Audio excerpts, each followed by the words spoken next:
And it's also probably the first sound biteable thing that I've said the entire interview.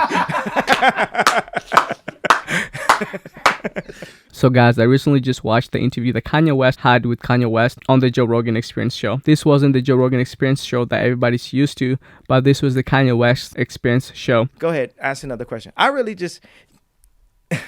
I quite love the sound of my own voice, as you can see it, apparently. It's okay. So, it's this microphone. we started it. It sounds great. And for those 3 hours that Kanye West was there, Joe Rogan was sucked into the Kanye West experience. Go ahead. Would you like to interject? Do you have thoughts and ideas also that you'd like to have be a part of your interview? Well, you went from people mad at you that you're splitting the black vote all the way to the Gap and all the way to Veronica. I mean, but then I brought it back. Yes, you did. The vote to run it for president. You brought it back. Now, the interview was very long, as I said, about 3 hours, and there was a lot of topic that was covered, from politics, currently, and history, and business, and movies. Just a bunch of stuff that if you were not careful watching the interview, you would get lost in the sauce, as Gucci Mane said. Overdose of sauce. That's what it is. No meat, just sauce. Because the topic was so vast.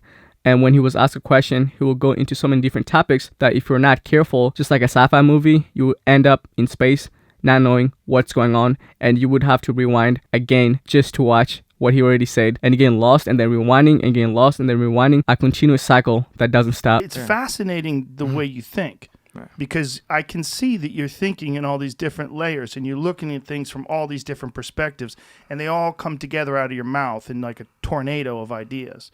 Now, if someone wants to just have a conversation with you back and forth, I could see where they would go, this guy's crazy. He just doesn't stop. He's just ranting. So to prevent this, be prepared. But I think the genesis that Kanye West has is that he takes action. Even though he has so many ideas flowing out of his mind, his main advantage is being able to take action. Because without taking action, I don't think Kanye West will be where he's at. But he always risks it all, and he always does what he says he's going to do, regardless of what anybody says. That's where you have these long trains of ideas and thoughts in your head, and you're implementing them.